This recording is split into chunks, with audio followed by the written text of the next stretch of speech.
guys, we are back again for our second installment of the speaker series, and I'm here with Brian McNally, and thank you so much for joining me and giving a little insight into what you do every day. Thanks for having me.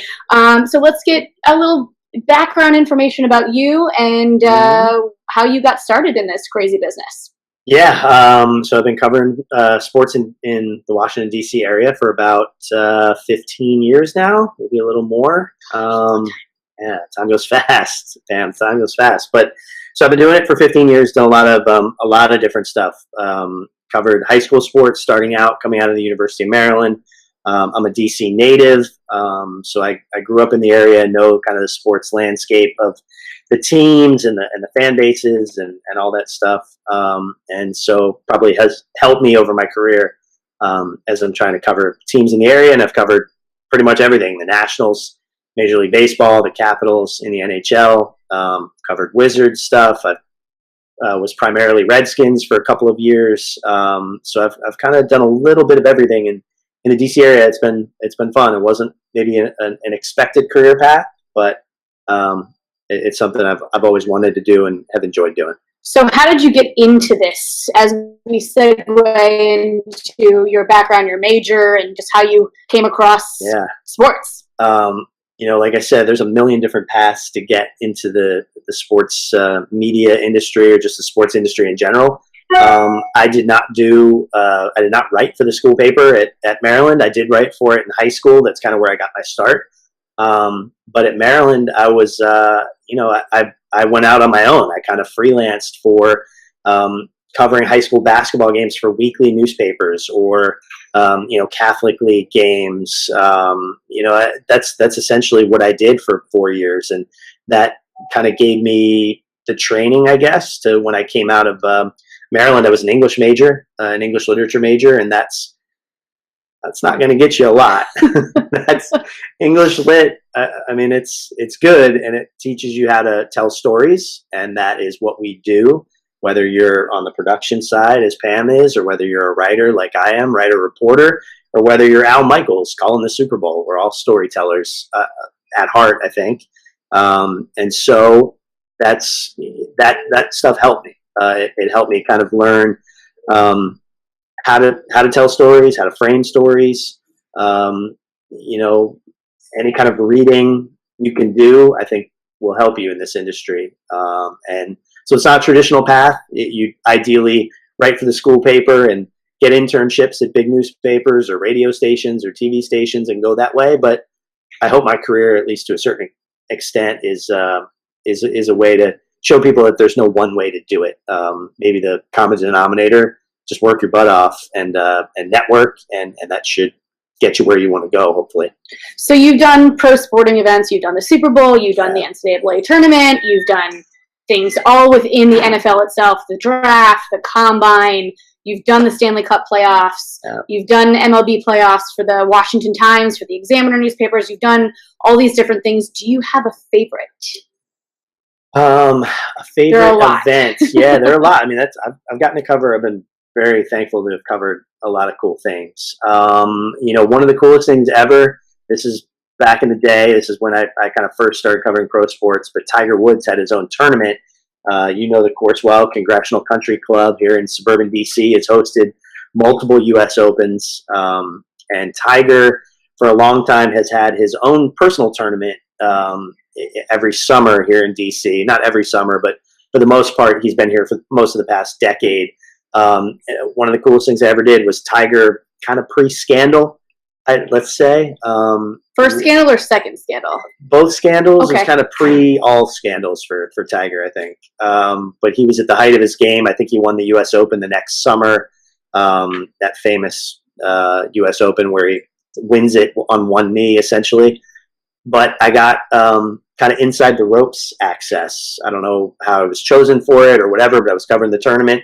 Somebody gave me a pass, and so for an entire round, I basically followed Tiger Woods all over a Congressional Golf Course outside DC here, and it was, you're watching, it at the time, but you're watching somebody who is the greatest, maybe the greatest at his skill set or career that has ever done it, at the height of his powers. I don't think he won the tournament that week, but just the enthusiasm of the crowds. There was 75,000 people, I think, at Congressional on a Saturday, and I was inside the ropes when Tiger's putting. I'm 10 feet away.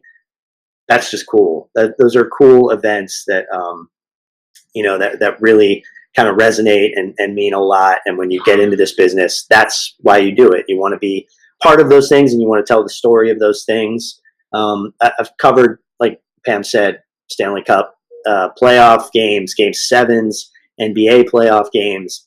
One of my favorite was the NCAA tournament in, I think it was 2014. Duke played Mercer in Raleigh, and I was assigned by the Washington Times to go down. And I didn't think anything of it. Duke Mercer. I mean, I was not assumed, obviously, Duke would win the first round game. Being a Maryland fan, it delighted me that they did not. But after the game, we were in the locker room with the Mercer players. They've just pulled off the upset of their lives. They beat Duke in the NCAA tournament in Raleigh, and it was awesome. And we're interviewing a player, this kid who nobody knows around the country. He's just a kid who plays for Mercer that no one, he's not on SportsCenter, none of that stuff. He doesn't get the glory of it all the way the Duke players would. And we're mid-interview, and Mike Krzyzewski walks in, and he looks around, and just a hush came over the room, like all interviews stopped. This is like one of those things, like every one of us is doing something at the time, interviewing a player. Everybody shuts up. Krzyzewski kind of commands the room, looks around. And he looks at the Mercer kids, and he goes, "Listen, everyone's going to say we choked and we blew this game. I just want you to know you took it from us. You earned this today. I'm as proud of you as I am my own team." And then we turn back, and then he leaves the room, and the room is just dead silent. Now, I mean, at that point, what do you say? What do you say? Well, you turn to the Mercer kid I was talking to, and I said, "Wow, what do you think of that? Like, that was amazing." And he literally had no words. He almost started crying because it meant that much to him. And to have a legend like Coach K kind of, tell him how well he had played and how well his team had played, that almost was as good as winning the game for them. And that's, you get into this business for moments like that. Like I said, this was not a star player. This is not someone going to the NBA.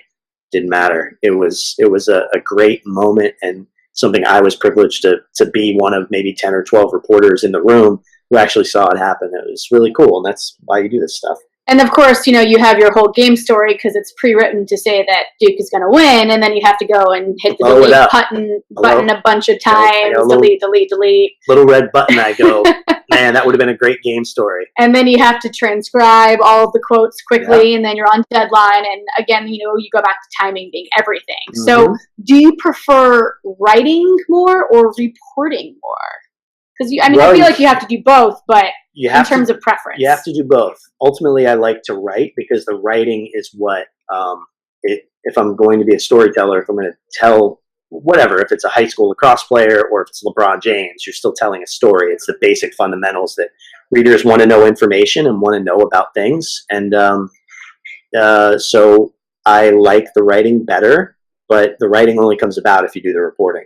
If you build relationships with people and kind of get to know people and just learn, learn your master your subject, master what you're doing, and if you can do that, then the writing's easy. If you don't do that, that's when you're sitting at the computer just going, I don't really know what I'm writing here at all. I have nowhere to go with this. And so I think that's so the writing matters more to me, but it is a product of the reporting, I think. Do you find it difficult to write about teams or events or what have you that you're biased about for teams? For example, you went to University of Maryland, and you're obviously a Maryland basketball fan. Mm-hmm. Having covered it before, do you find it difficult or, in that aspect? I hate it. I hate covering Maryland in football or basketball, and I don't do it very often. I've covered a handful of games, but even when I went to school there, I didn't write for the Diamondback. I didn't write for the school paper. And maybe that helped me keep some of my fandom. I think people get the wrong impression. Sometimes you're in this business. Fandom gets beaten out of you a little bit. You have to be prepared for that. That's a hard thing to tell people, but I grew up in the DC area. I grew up a Redskins fan, a Capitals fan. the Nationals didn't exist, but you know what I mean. I grew up rooting for the local teams, and Maryland is the one team that I can kind of hold on to as my own because I don't cover it. Because when you do cover it, you know how it goes, Pam. You're in the locker room every day. You kind of see the dirty side of the business as well. Dirty is strong, but you see the negativity sometimes and the bad things that come with pro sports or sports at any level, really. You could be doing high school stuff, and the same thing could happen in terms of scandals and all that kind of stuff. And you know, so I think you have to be prepared for that if you get in the business. That yeah, you may have grown up rooting for this team, but you know that has to change a little bit if you're going to do your job as a reporter correctly. And I've tried to do that. I think I've been able to. After a year covering a team, you're really rooting for stories at that point. You're almost rooting for yourself. You want the team to do well sometimes because people are interested in what you have to say and are interested in the team. You know, if you're covering a team that's 5-30 or something, and the interest level wanes, and it's a little bit harder. But you want good stories no matter what. Good people to talk to, interesting coaches, all that stuff. And if that happens, you know that you're going to be in pretty good shape to have a fun thing to cover whatever your beat is. Absolutely. And, you know, that goes back to building relationships. It goes into networking all the time. This is curating those relationships, following up on storylines that maybe you had been introduced to early in the season that maybe had drifted off and you want to catch up while their season is, you know, at a midway point or whatever. Were there any initial relationships when you first got started that you really found to be really beneficial to you when it came to building your career? Yeah, my first editor at the Washington Examiner was a guy named Dan Rubin. He was kind of my mentor. He kind of taught me how to be a reporter. Again, the writing is fine. I've always been good at the writing. I can do the writing. The reporting was not a strength. That was something I always had to work at. Even to this day, I have to grind at it because it's very much about acquiring information from people. And sometimes they don't want to give you that information, whether it's sports or politics or entertainment. And it's our job to ascertain what's true and what's not true to the best of our ability. You're not going to be perfect. You're going to make mistakes, but that's the gig. The gig is to get information that's accurate and then to tell people stories. And, I think he taught me more than anyone how to do that, how to talk to people, how to relate to people, find some hook, something that connects you to that person, and they'll be willing to chat with you more than if you just show up and don't put that effort in. People, whether it's your daily life, you guys know that, like if you're just hanging around school, people don't become friends with you unless you put the effort in. And if you don't, then it's a little bit harder. So he got me started and taught me how to do that. That's great. You know, this business is always changing. There's always a digital aspect that is having you to put up with, you know, you're writing, you're reporting, you're having to do videos, you're doing podcasts, you're doing going above and beyond. How do you keep up with it? You know, what is your mindset like on a day-to-day basis when you're doing your job? How do you stay sane? It's tough to stay sane. Besides not getting enough sleep, because I feel like that's always something that we really, I think, can all agree upon, that we never get enough sleep. Sleep's not necessarily a thing. Not consistent sleep anyway. I think, you know, when you talk about that stuff, I would say you always have to be asking questions of your peers. Like, also don't be afraid to take risks. I went from newspapers to radio in 2014. That was a big deal for me. I didn't know what I was doing. I'd never done radio before. I'd done limited podcasts. I'd done radio appearances. And the local sports station in DC thought I was essentially good enough to take a risk on, but they were taking a risk. I didn't really know what I was doing, and they taught me. And you know, you kind of have to be willing to take those risks in your career. Find a skill set you don't have yet, and go after it as hard as you can, and find out what they are. You may not even know what it is. Have an editor or a producer or somebody, a director, come to you, a PR manager, and say, hey, if you can, over the next 12 months, acquire these 3 skills, you're going to go a long way toward kind of doing what you need to do. Yeah, I actually remember, I can't believe this is all the way back in 2014 because it feels like yesterday, but I remember you coming to me saying, I've got this microphone and I have this we called them dictaphone back then, whatever they're called, the recording devices. Back in 1952. Right, that that we use. Yep. And you didn't quite know which direction to plug it Correct. in. And you asked me and you said, I know that you have some idea of how this works. Show me, because I want to make sure that it sounds right and it, is giving me the quality that I'm looking for. So there's a difference in audio between mono channels and stereo channels and all these little functions and stuff, other than just turning it on and, pressing record. Which is what I wanted to do. I just wanted to mash a button and go, talk to me, player. It doesn't work that way. You need to do some work. So again, going to people you know and trust, and trying as best you can to figure out those skills. And then by the time I left the radio station this summer, I had a really good understanding of how to do that stuff, how to set up a podcast, how to conduct an on-air interview without stammering, and how to be more polished. Those are things I didn't know how to do. I mean, I was a print reporter, I was a writer, and it was scary to do that. But I think you have to embrace that as well, because if you don't, you're not going to grow professionally like you want to. Whatever area of the sports industry you want to be in. Now, you started off freelancing, and you told me that you found it, very helpful for you to kind of get your feet wet and understand the different aspects of what you're looking for in terms of finding stories and stuff like that. In terms of keeping up with what you're writing about, do you just follow the team? Do you delve into more information? What exactly do you follow as a reporter, as somebody in PR, somebody in marketing? Do you just follow the team that you're reporting on? Yeah, no. So if I'm covering the Washington Nationals baseball team for a newspaper, or a radio station for that matter, or the Redskins, I'm a part-time salary cap guru. I need to be like an accountant, an economist. I need to be an agent. I need to think.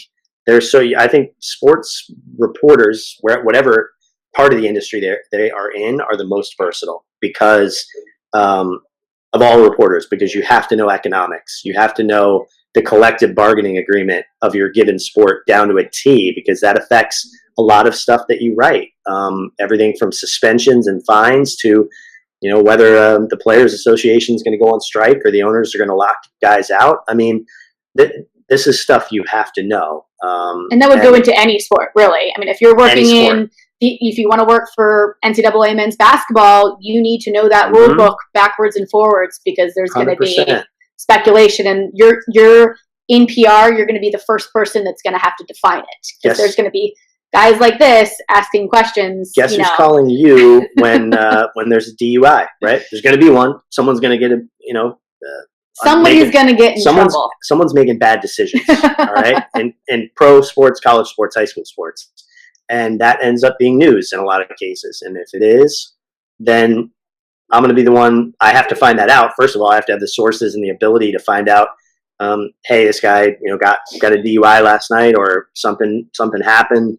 got in a fight at a bar, and now he's suspended for the next game. Okay, well, that's on me to get that information, and that employment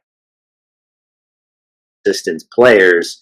You got to deal with police departments, and that's just one example. I mean, there's dozens of other examples, like where you have to interact with agents and know how contracts work, and know how salary caps work. All that stuff is important, and all that stuff matters, and it makes you super versatile when you're trying to cover.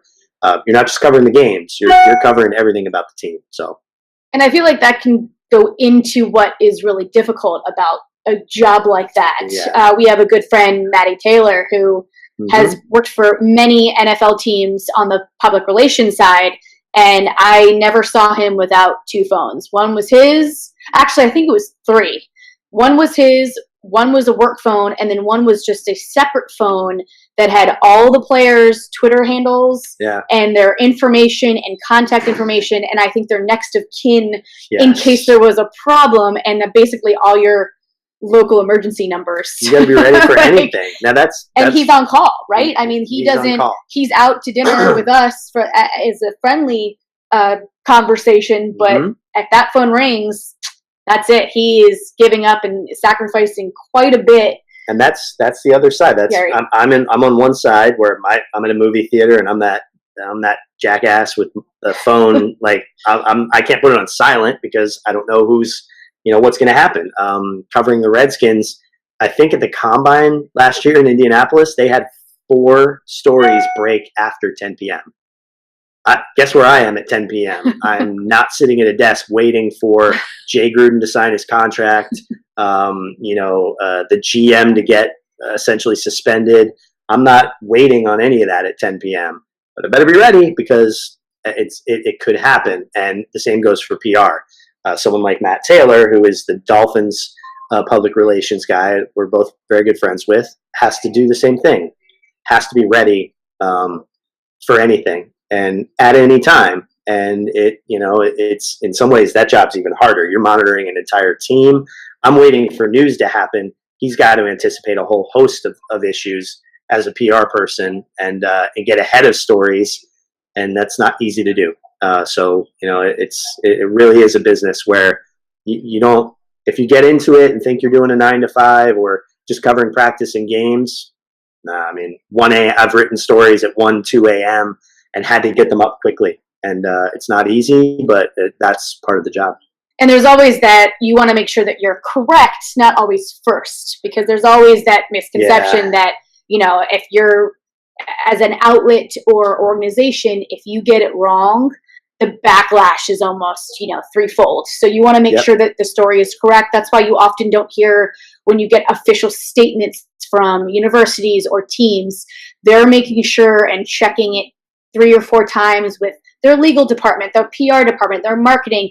Is this exactly what we want to say? I feel like words really are they do matter. Underrated in this business. It's not really looked at as harshly as I think it should be, because words are really, really instrumental in what you're trying to say. Trust is everything. If you miss on stories or don't have your facts completely right, that's going to come back. The readers aren't going to trust you, and that's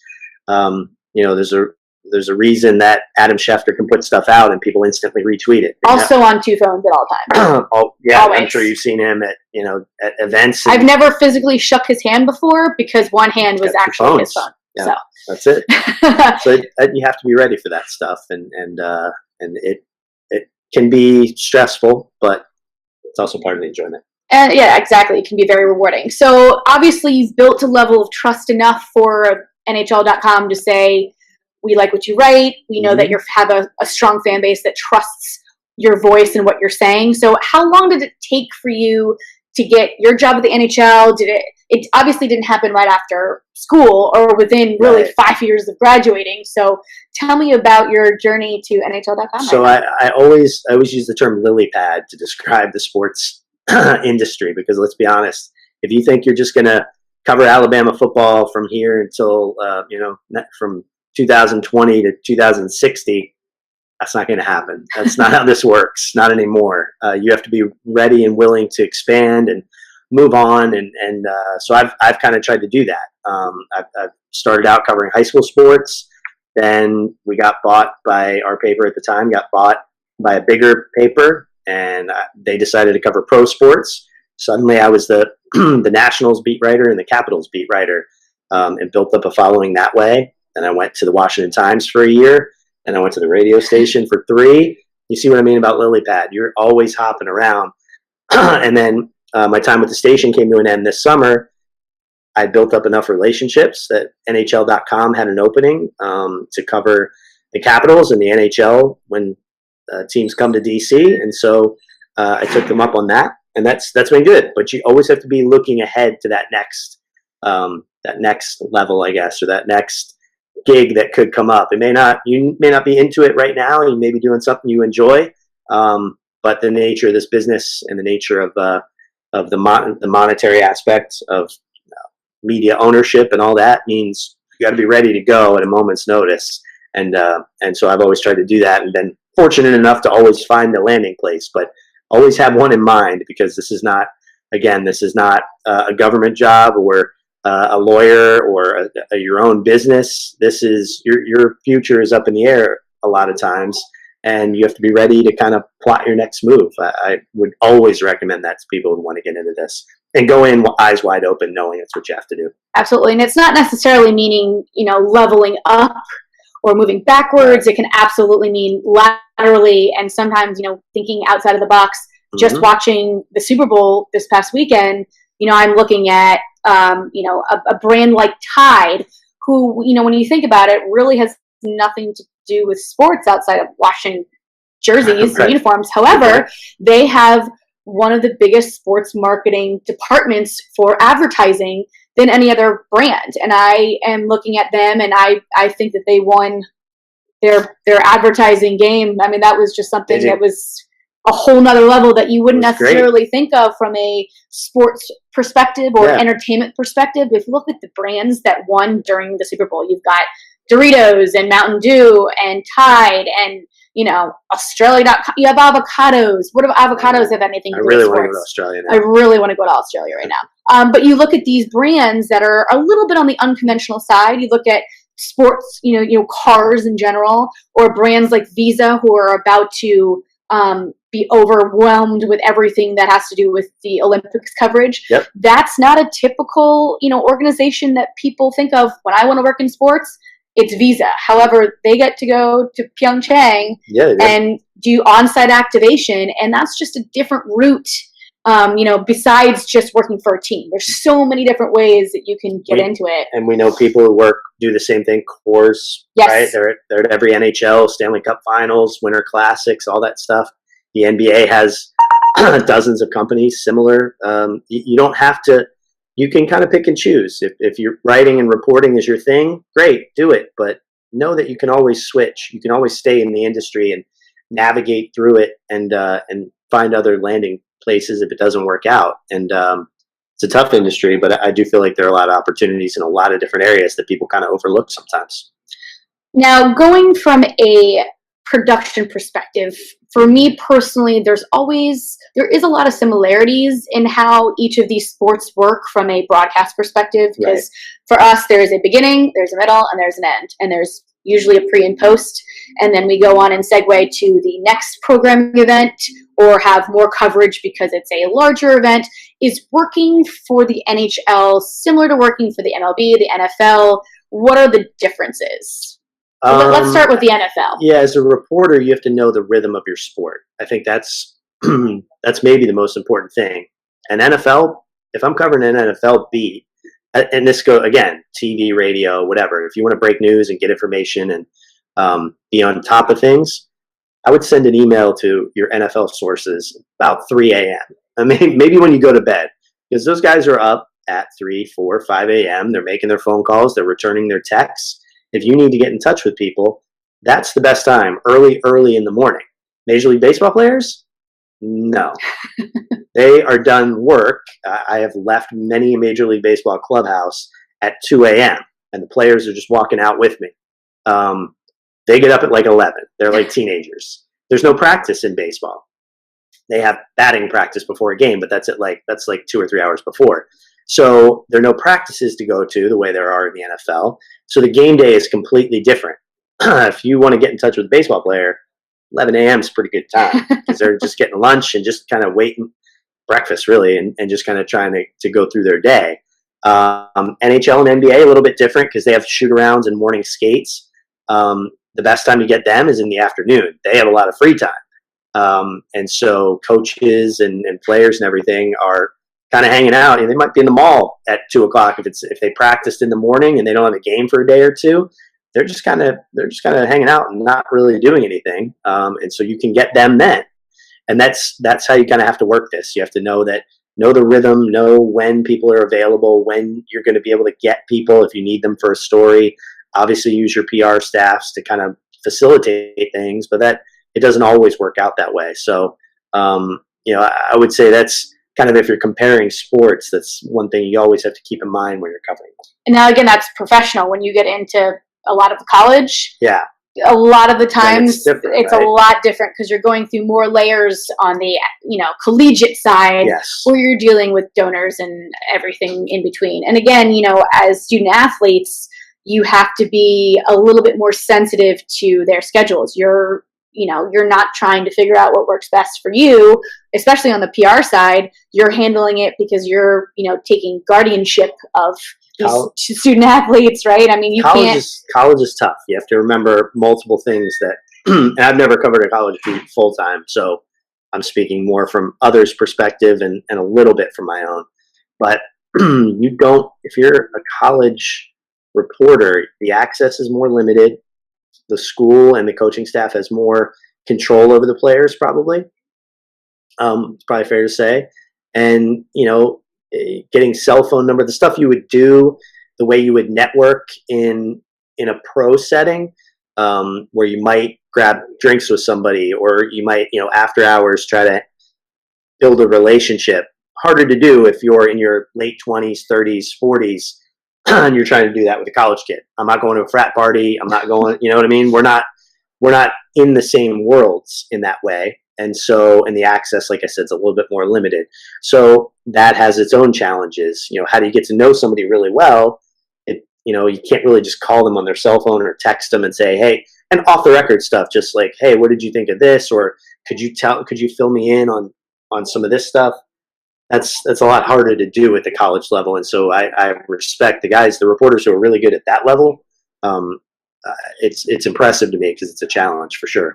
So what is it like to work with these players, these coaches? Do you have any advice on building relationships? You've obviously just spoke about college athletics and working with them, but what advice would you give somebody who wants to be in PR, for example, that wants to learn how to better build their relationships? Yeah, I mean, it's important as a reporter to just be around. Sometimes just going to practice, just showing up, keep your mouth shut and listen. Guys will say something, spark a conversation, build a little bit of a relationship. I've tried to do that with as many players as I could.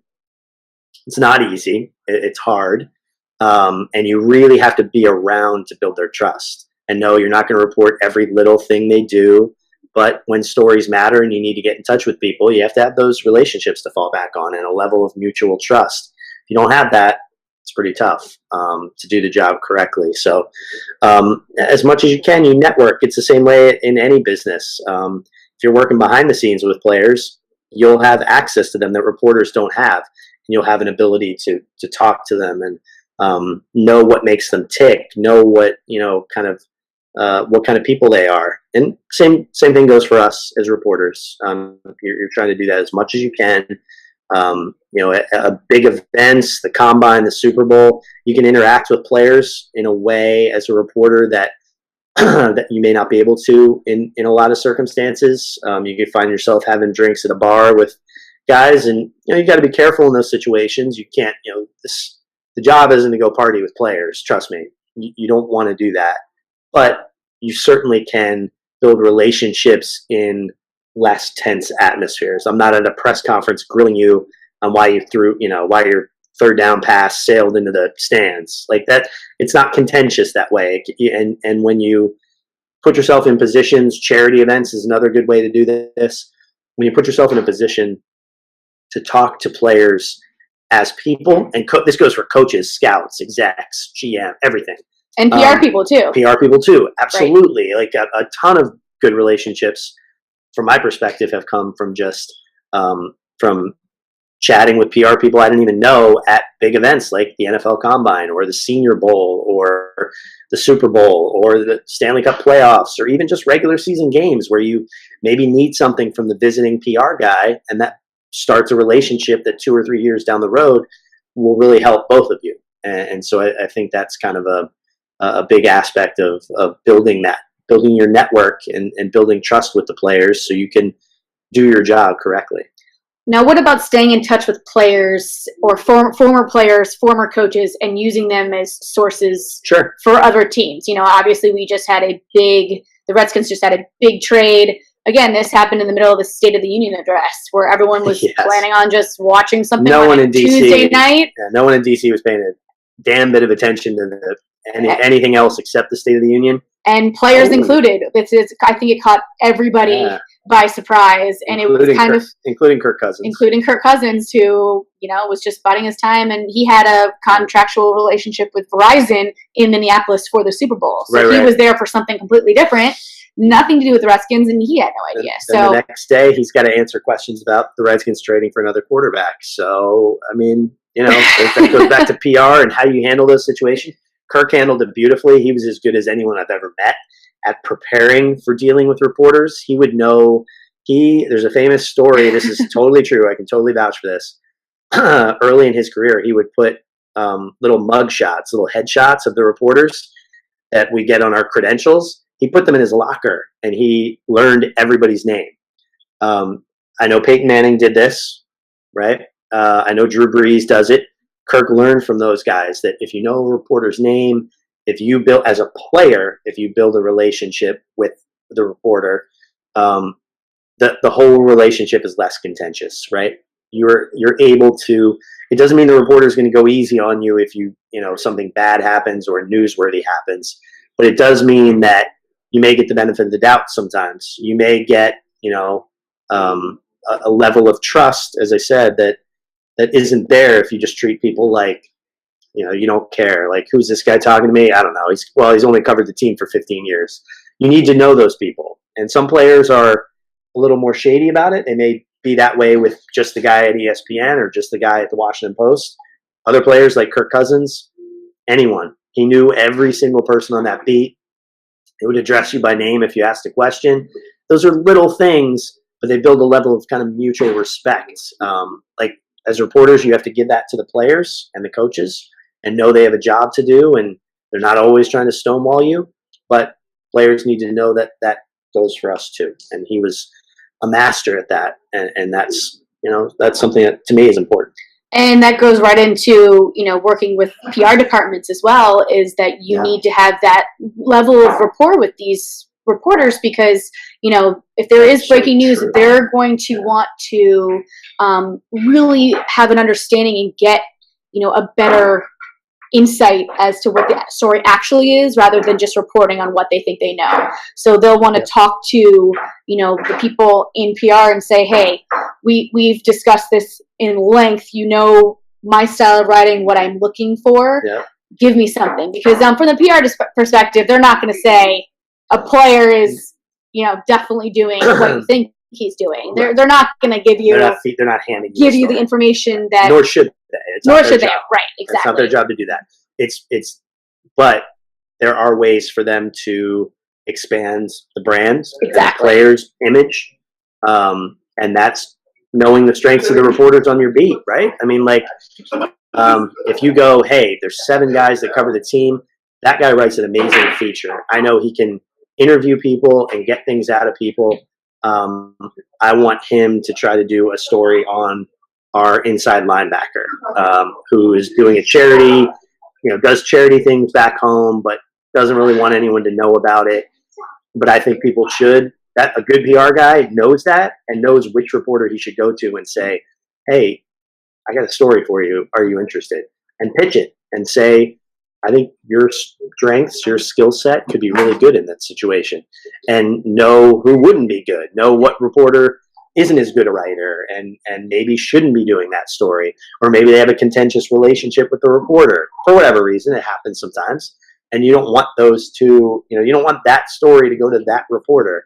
You kind of have to, as a PR person, know how to handle those situations. And, I do think that's important as well, to kind of figure out, know your beat, not as just a writer, as a PR person, know who's covering the team and what they do well, what they don't do well. And that'll go a long way toward helping any PR person do a good job. And that goes into knowing your brand, knowing your customer, understanding who it is that you're marketing to. I mean, that's just going to go down why we're really learning about sports marketing in general. So, let's get into what you're looking at when you're looking at somebody who's in PR from your perspective. What's something to you that absolutely just stands out? What's a quality or a skill that just is standing out to you the most? Certainly attention to detail. When you know things about the reporters covering your team, that means a lot. When you are able to when you aren't able to help, this actually I love when PR guys do this. When you really aren't able to help the reporter with whatever story he might or might not be working on,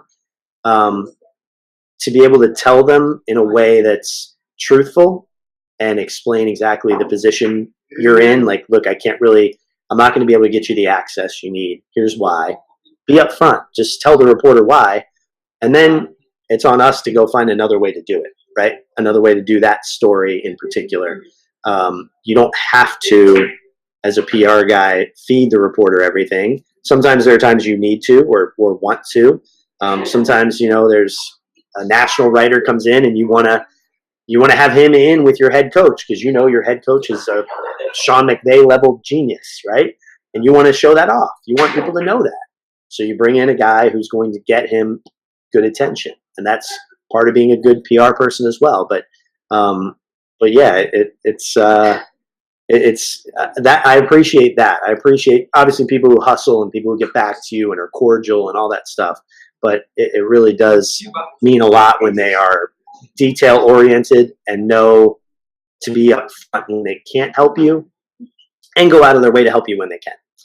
And this will go into maybe something on the more sensitive level of conversation when you're dealing with the Redskins. Obviously, they've had some negative press written about them with regards to the name change. We're just talking about in class. I had a discussion posting about the Cleveland Indians change and how everyone felt about them waiting a year before they actually did the change. And there's been a lot of discussion in the NFL about will Washington change the name. Roger Goodell basically said, not anytime soon. It's just not going to be a thing. It's up to them, and the owner does not want to do it. The owner has but it can be difficult from you as a writer, even if somebody is in PR, because you're having to continue the voice of, the organization, regardless about what your personal opinion is. That doesn't matter. You're the extension of the brand. Essentially, you're just reporting on what information they're giving you. What has been difficult about that in terms of, breaking news or breaking on certain styles of how you report your stuff? That's tough, Pam, because you're caught in the middle as a reporter in that case, right? The fan base does not want the name change for the most part. So there's your audience. Your audience does not want you doing those stories. This is a little different than the player may not want you to do a story, or a coach thinks, could you leave that alone? This is the fan base that thinks anytime we write about the name change, we have some kind of agenda. The day-to-day reporters really don't. They may have their own personal opinions, but in terms of it's not my job to force the Redskins to change their name. But it's part of the national conversation too. And if Bob Costas comes on NBC and says he's not going to ever say the name Redskins again, and he's just going to call them the Washington football team, that's a story. I have to report on it. It's going to anger my readers. I know that.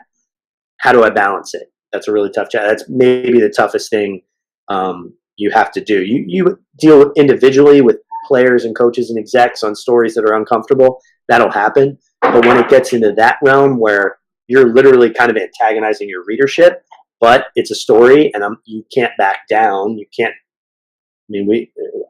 Our society and our political climate now, it's negligent of a reporter to back down on that and say, well, people are going to get mad at me, so I can't really report that. No. Sorry, bro. Not how it works. You got to deal with it, and you're going to deal with backlash and people who think you're pushing an agenda when maybe you're just trying to tell both sides, or maybe you even think this isn't really a both sides issue, but, so that I think was for a couple of years has been a pretty big challenge just on the Redskin beat. And that goes in with being on the PR side as well, is you're going to get backlash because you're either going to, report or comment on something that's very sensitive, or you're going to not comment on something that it's sensitive, and it's going to cause, somebody somewhere, fans are not going to be happy or feel that certain press releases are sufficient to their liking. To another person's life. It's just it can be very challenging. So, it's tough. And you want to do your best by everybody, but at the same time, you also know the team has one opinion. A lot of fans have the same opinion. But there's another hardcore segment of the fan base, or the national fan base, that aren't invested in the Redskins, that thinks the name should be changed. And those people are agitating too. How do you balance all of that? It's not easy. Nope.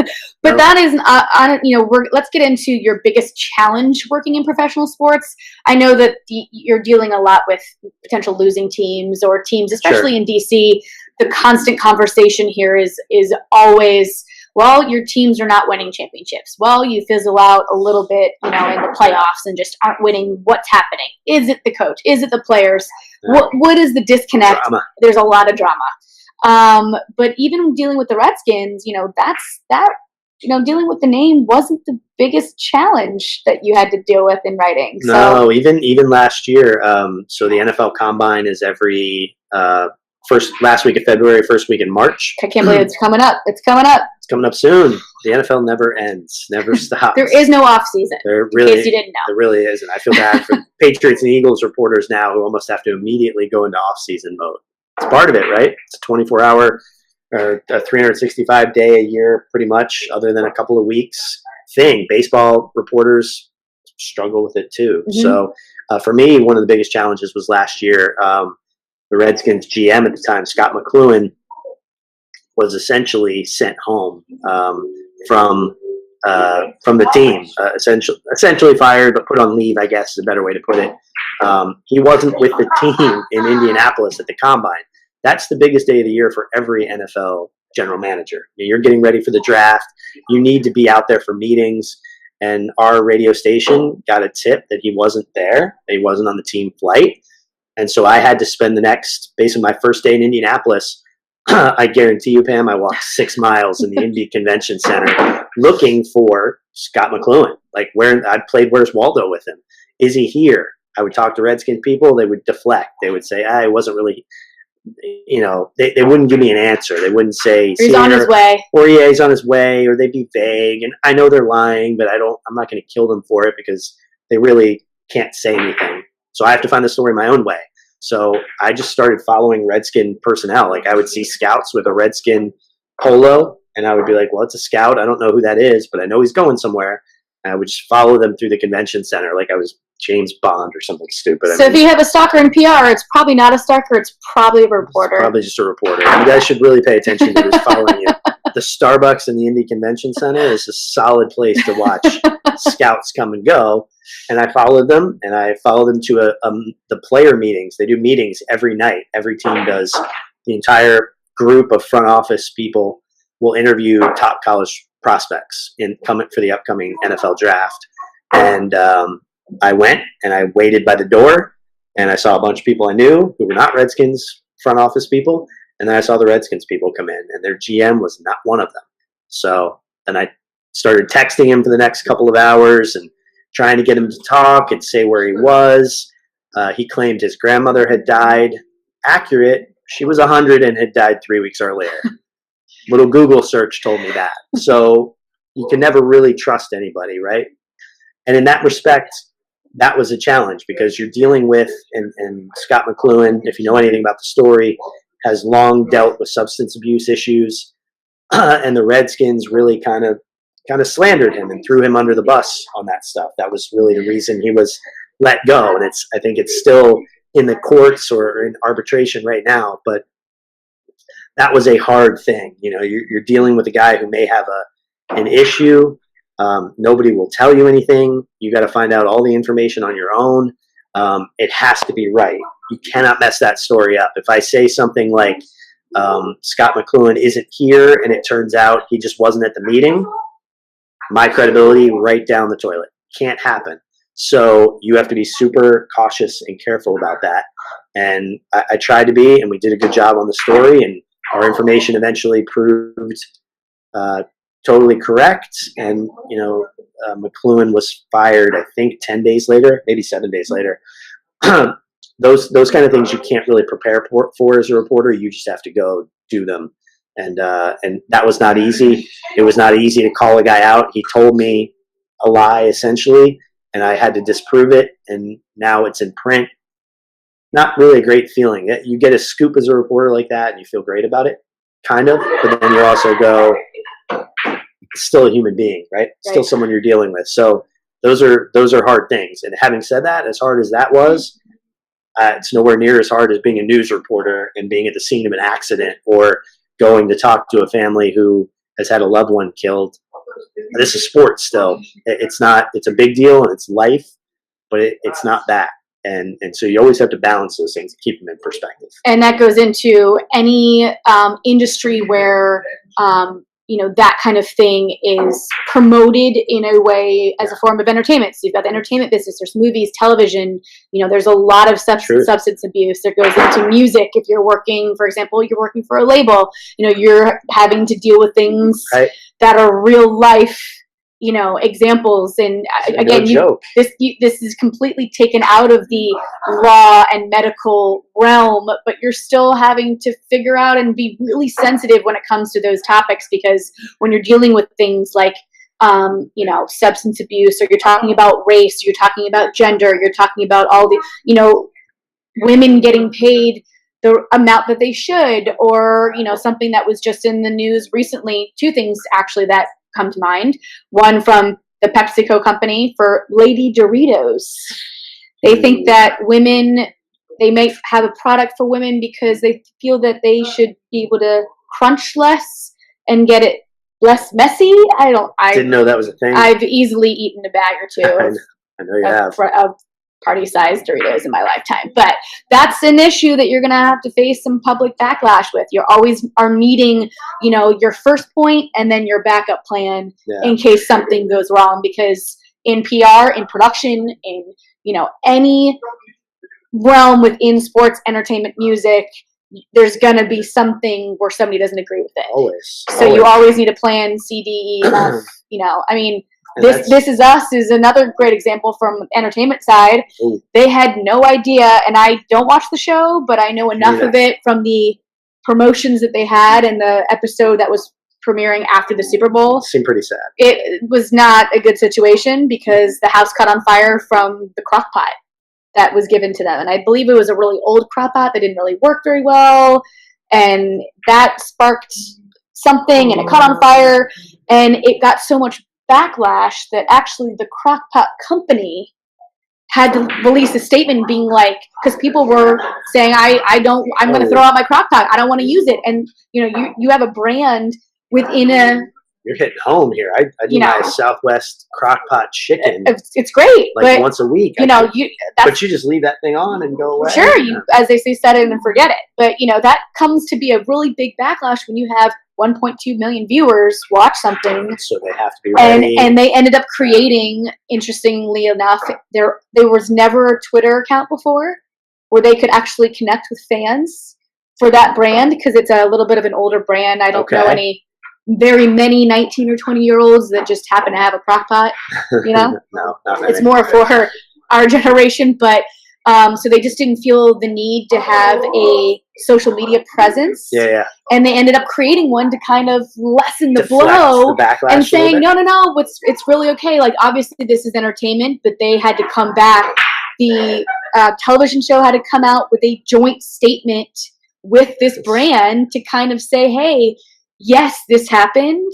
However, we want to make it clear that it is a very safe product. You have to go and do a lot of PR damage and control crisis management, which we'll get into later in the semester, second half of the semester, which I'm very excited about. But that ties into everything. So and if you want to work in sports or music or entertainment, are we having fun yet? I mean, this is stuff you got to be ready for. Like this, it's not all just going out and living living the dream and just there's some uncomfortable things you're going to have to do in this industry, whatever part of it you're in, whether you're working games or whether you're doing PR or whether you're covering a team. There'll be some uncomfortable times, and you got to kind of be ready for that. Totally. So if you had to give advice to yourself in college about what you've learned through your process so far in your career and everything, what would you tell yourself? College, I was not the best networker, honestly. I didn't see the value in it. I thought, I'll just make my own way and people will see my brilliance. That doesn't work. That's not how that works at all. You need advocates, right? You need people on your side. That starts at Alabama. That starts at Tennessee, at Maryland, wherever you go to school. build advocates early. Keep in touch with them. Make sure they're on your side. Make sure they know how hard you hustle. And if you do all that, that's the foundation of everything. And I probably didn't realize that at the time, maybe because I was in a less structured area of the industry. I was kind of on my own freelancing and learning by just doing things. But you need mentors and you need people who are connected to other people. And that is important. Doesn't mean you have to get the best internship or the perfect summer job or whatever, but you have to at least try to build a network however you do that. Social media, great way to do it. Starting in college, and working with the athletic department, right? Just even you don't have to cover the football team or be part of the football team the first year, but be part of the athletic department. Make sure that you're talking to people and they're kind of seeing what you can bring to the table, because they've been around a lot longer than you and they have contacts all over the place, and you never know where anything's going to lead. So that's the advice I would give to myself back then. I don't know if I would have taken it, but it would have been helpful to know for sure. Well, I really appreciate you taking the time to talk. And yeah, thanks for having me. And he's getting Buzz updates because Caps are playing right now. And I'd like to mention something that he keeps in his backpack that he brought with him, which is a lovely media directory of every phone number for every team in PR with the NHL. I have a digital version of that somewhere, but the book kind of shows you how many people you got to keep in touch with. You cover a league and a beat. You want to know who the reporter for the Anaheim Ducks is. It's in there somewhere. And I'd also like to point out this lovely thing that is the official guidebook for the Washington Capitals. And it looks lovely, but it's about this big. It can also hurt someone if you hit them with it. It's like 200 pages. And this has everything from on the broadcast side. What we look for are things like this. All the hat tricks that are recorded from every box score that we've received about games are inputted into this essential directory. And fans want to know that stuff, like when Ovechkin has a hat trick. Just about the head coach. All of his percentages. So when we're looking for little quips and things to put up for the broadcast, there are researchers that will take these types of books for each game and each team and go into the quote-unquote database to find out anything and everything about them. What kind of pizza do you like? What kind of coffee do you drink? How do you take your coffee? Those things can sometimes grant you an interview, can grant you, that foot in the door that you might need. Any and all information is good information. Exactly. It helps you. So. Exactly. So I do appreciate you taking the time to talk and talk to them. And the questions were great. So until next time, talk to you soon, guys.